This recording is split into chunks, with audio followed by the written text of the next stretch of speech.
La la la la la la la la la la. Sybel Specter, strange stories.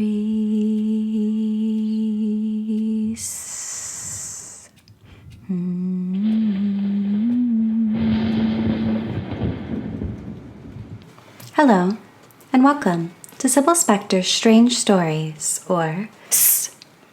I'm Sybel Specter. I'm glad you heard my call. Was it a ringing in your ear, or a nightingale sitting outside your window? I'll let you think the decision to be here was your own.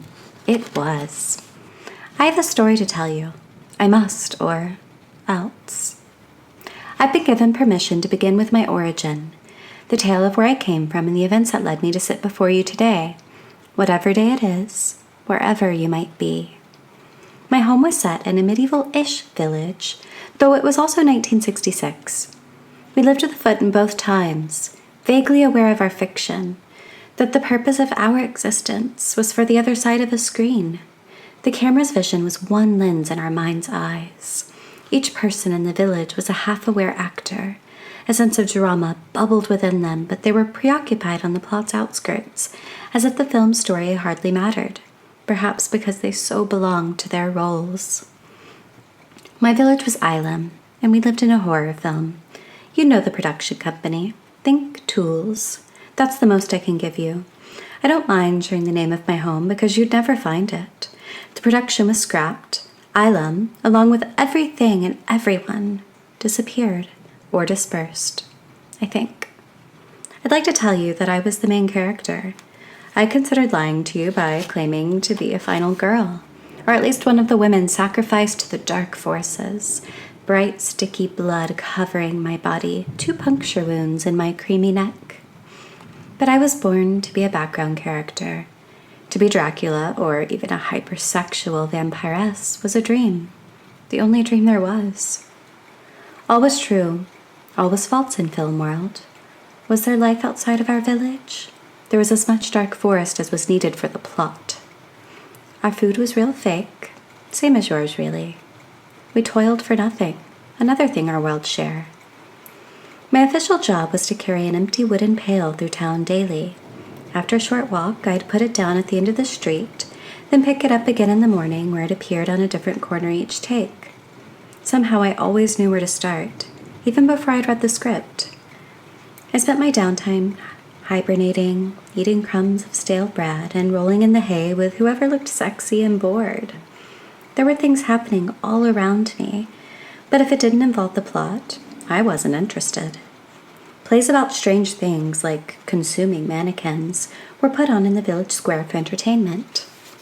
There were also books on our shelves, though most were blank.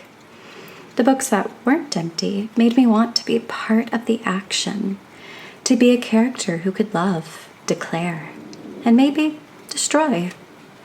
One of the books had the script for a movie shoved into it, so I knew it was coming.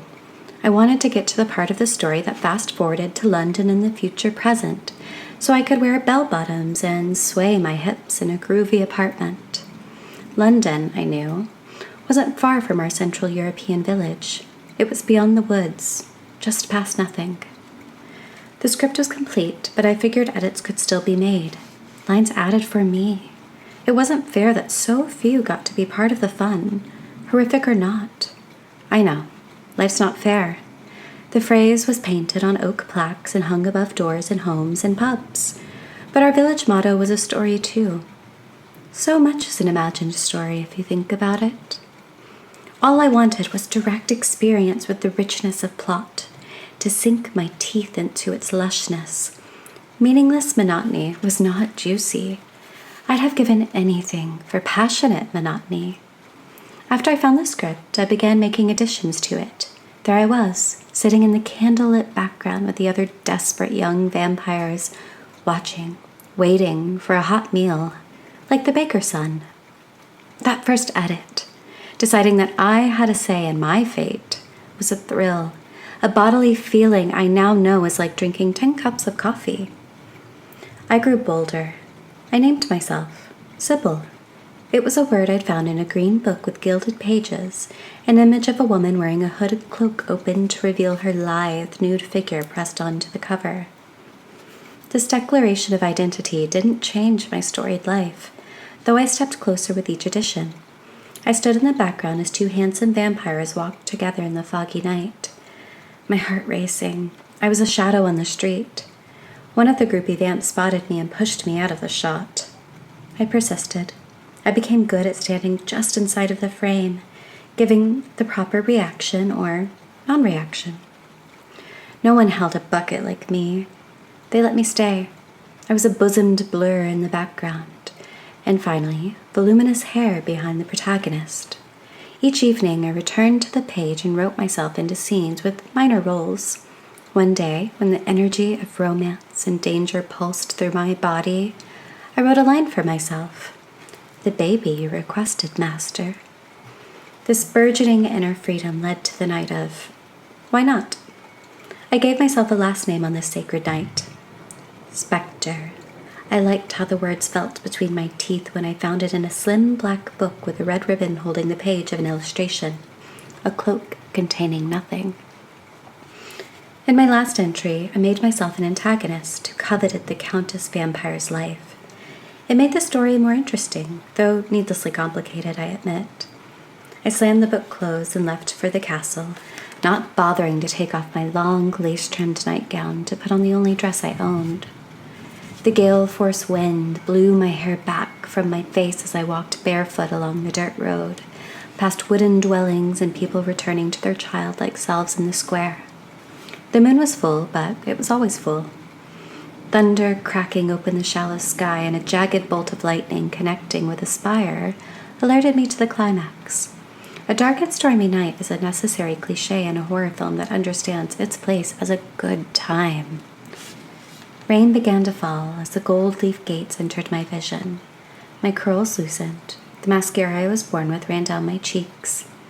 I arrived at the castle door soaked through, gown clinging to my body. The wind helped me swing open the heavy castle door, the one that was real. Blinding lightning announced my silhouette to those inside. It was the meeting of two climaxes, simultaneous, something that rarely, if ever, happens. I arrived as the aged but still in his prime hunter raised a rapier, his liver-spotted hand clutching the jewel-encrusted hilt to behead the vampiress, who even in the face of true death had bedroom eyes. I overheard, "Back to hell," where the hunter turned to me as I shouted, "I belong." The vampiress didn't look grateful. She rolled her blue-lidded eyes and pulled a limp cigarette out of her bra. Our stories hadn't aligned. I didn't know how to improvise back then. All was silent. The storm had stopped. I thought the hunter might come after me to plunge his weapon into my chest. I wanted that. I didn't understand death back then, or perhaps I did too well. Instead, the hunter dropped his weapon. The vampiress crushed the half-smoked cigarette beneath her bare foot. They looked at each other, a meaningful look, a phrase used in books I'd read. They walked towards me, him chest puffedly, her hips swervingly. I didn't back away. They each grabbed an arm and dragged me as if I weighed nothing across the stone floor and threw me into a desilvered mirror that hung on a wall among portraits with roving eyes. I landed on the other side of the looking glass on my face. When I lifted myself, rocks and roots cutting into my palms, I was at the forest's edge. Behind me, tangled branches, then darkness. Ahead of me was a building made mostly of glass. The light from its neon sign dyed my skin pink. I stepped into the parking lot of the diner. It was the kind of place that makes you want a lean-in conversation and pie. I expected the aura of extinguished noise to meet my entrance, all beings turning to face me. But the chatter and dishes clattering continued. A waitress wearing a short blue dress with a pristine white apron said, "Hey, lady, you're getting my floor wet." But that was all. Lady. Imagine that. I'd entered your world. I slid onto a stool, chrome with a sparkly red cushion that released air as I sat on it. On my right was a mouse-like woman drinking coffee from a mug that looked like it had been born stained. She wore overalls so big on her that I imagined she sank into them at night, going home to the tiny furniture arranged against the stiff hen, sitting at a pastel kitchen table with her family eating a steaming pie. A wolf sat to my left. He was finishing off a banana split. He growled when I turned to him. I now know that means, "Want a cherry?" in lycanthrope. I looked down, listening to the overalled woman next to me. She was talking to someone wearing a velvet cloak. Dark curls reached for fries from their hood. They spoke about what sacrifice would be necessary for a good harvest that year. The banker? The suited stranger who had been poking around for 3 days? Perhaps a plate of oranges. Yes, fruit would do. The conversation then turned to lipstick. Which brands could withstand an evening of bar crawls? I wondered if everyone was a background character and I had stumbled into my story. A man wearing a white cap approached me from behind the counter. I wanted to touch his ruddy face. "What do you have?" he asked. "A brew?" "We don't serve that." He handed me a laminated menu. The woman wearing overalls slapped the menu onto the counter and ordered for me.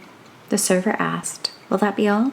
I nodded, wondering if pickled herring was an option. Sometimes I think this night was primarily monumental because it was my first taste of a cheeseburger. So juicy that blood and grease streaked my chin and whipped cream atop a thick shake that could hardly be sucked through the straw, and hot, crispy fries coated in salt. The hooded figure told me to add ketchup. It was excellent advice. In truth, this night was a genesis because it was the first night of recognition. A server who looked like a child handed me a slip of paper. It was a check. I owed $19.56. I had never used anything but plastic silver coins. "I can't pay this." She sighed, then shouted, "Billiam! Another one!" A heron wearing a suit walked out of the kitchen. "No free meals in this country," he said. "You can work it off by washing dishes. It will only be 16 hours of your time. You can nap in the broom closet after 7 hours if you need to." "You're real generous, Billy," a swamp monster gurgled. I was planning to agree. I didn't know better. Before I could respond, a woman slid out from the booth where she sat with 2 other women, one young and one almost young. I can't tell you what the woman who discovered me looks like. All I can say is that she is elegant. She's sexy. Imagine beauty. There she is. That's her. Perfection. Let's call her Nina. Nina stood and offered to pay my bill. She pulled out a large rectangular coin. I wondered if I could use the coins I'd tucked into my underwear. "Before I pay, you must agree to do me a favor in return," Nina said. "What is it?" "I have a book of stories that must be told. Your task would be to absorb each story, then tell it to an audience." An audience? A chance to be a main character. She was the first person to see me for the starlet I am. "Or," Nina continued, "you can work off your meal in the kitchen." I heard a shrill cry through the kitchen door. Something red spattered on the porthole window. I assumed it was ketchup. "If you come with me, you will have food and a room until the project is complete." I stared, waiting. She pursed her lips. "You'll be beloved. A character beloved by generations." "I accept your offer," I told this sage woman. The heron said "Great" and disappeared into the kitchen. A body fell from the swinging door when Billiam opened it, but he kicked it back inside. Then Nina and I re-entered the night.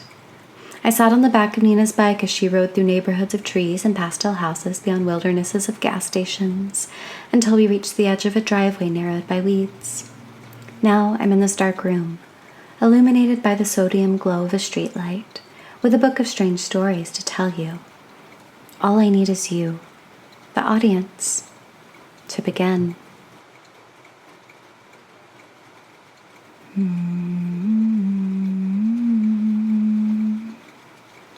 Until next time.